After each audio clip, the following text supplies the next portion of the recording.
আমাদের চোখের সামনেই একটি নির্বিচার গণহত্যা সংঘটিত হচ্ছে। পূর্ব জেরুজালেমকে রাজধানী করে একটি স্বাধীন ফিলিস্তিন রাষ্ট্র গঠনের মাধ্যমে এই সমস্যার দ্বিরাষ্ট্রীয় ভিত্তিক সমাধান এখনই বাস্তবায়ন করতে হবে।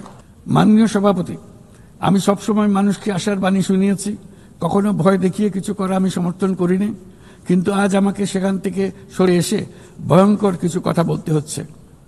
আজ আমি সতর্ক করছি, চরম জাতীয়তাবাদ, অন্যের ক্ষতি হয় এমন ভূ রাজনীতি এবং অন্যের দুর্ভোগ ও পীড়নের প্রতি ওদেশশূন্য বহু দশকের পরিশ্রমে আমরা যে অগ্রগতি অর্জন করেছি তা ধ্বংস করে দিচ্ছে।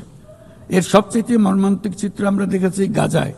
শিশুরা না খেয়ে অকাল মৃত্যুবরণ করছে, বেসামরিক জনগোষ্ঠীকে নির্বিচারে হত্যা করছে, হাসপাতাল, স্কুল সহ একটা গোটা জনপদ নিশ্চিহ্ন করে দিচ্ছে।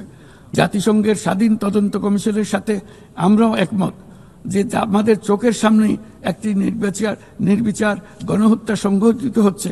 আমাদের দুর্ভাগ্য যে মানব জাতির পক্ষ থেকে এর অবসানে আমরা সর্বোচ্চ চেষ্টা করছি না এখনো।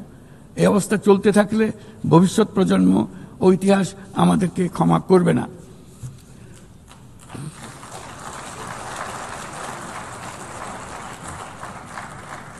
বাংলাদেশের জনগণ এই বিশ্বের বিবেকবান নাগরিকদের পক্ষ থেকে আমি আবারও জোরালো দাবি জানাচ্ছি যে পূর্ব জেরুজালেমকে রাজধানী করে একটি স্বাধীন ফিলিস্তিন রাষ্ট্র গঠনের মাধ্যমে এই সমস্যার দ্বিরাষ্ট্রীয় ভিত্তিক সমাধান এখনই বাস্তবায়ন করতে হবে।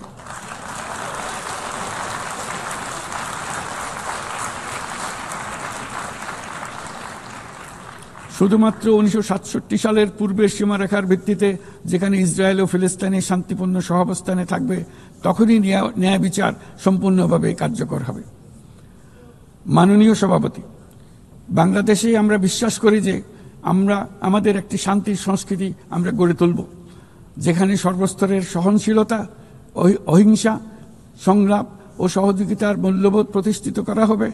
গত 3.5 দশক ধরে জাতিসংঘের শান্তিরক্ষা কার্যক্রমে অন্যতম শীর্ষ শান্তিরক্ষা প্রেরণকারী দেশ হিসেবে আমাদের অংশগ্রহণ বৈশ্বিক শান্তি ও নিরাপত্তার প্রতি আমাদের নিরবিচ্ছিন্ন অঙ্গীকারের এক বাস্তব প্রমাণ। এমনকি এই মুহূর্তে প্রায় 6,000 বাংলাদেশি শান্তিরক্ষী বাহিনী বিশ্বের সবচেয়ে সংঘাতপূর্ণ অঞ্চলগুলোতে জাতিসংঘের আওতায় দায়িত্ব পালন করছে। আজ পর্যন্ত মোট 168 জন বাংলাদেশি শান্তিরক্ষী তাদের দায়িত্ব পালনকালে শহীদ হয়েছেন। একাধিক গবেষণায় একথা বারবার প্রমাণিত হয়েছে। জাতিসংঘের শান্তিরক্ষা কার্যক্রম অন্য যে কোনো একপাক্ষিক শান্তিরক্ষা উদ্যোগের তুলনায় অধিক টেকসই এবং কার্যকর। তাই বিশ্বের শান্তিরক্ষাকারী এই কার্যক্রমের ধারাবাহিকতা ও কার্যকারিতা রক্ষায় আমরা জাতিসংঘের শান্তিরক্ষা অভিযানের জন্য স্পষ্ট ও বাস্তবসম্মত ম্যান্ডেট এবং পর্যাপ্ত বাজেট বরাদ্দের দাবি জানাচ্ছি।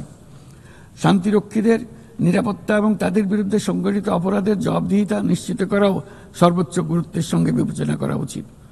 দেশে এবং আন্তর্জাতিক পরিসরে বহু ভাষিকতাকে বাংলাদেশ সক্রিয়ভাবে উৎসাহিত করে, কারণ আমরা বিশ্বাস করি যে ভাষাগত ও সাংস্কৃতিক বৈচিত্র্য পারস্পরিক বোঝাপড়াকে আরও গভীর করে।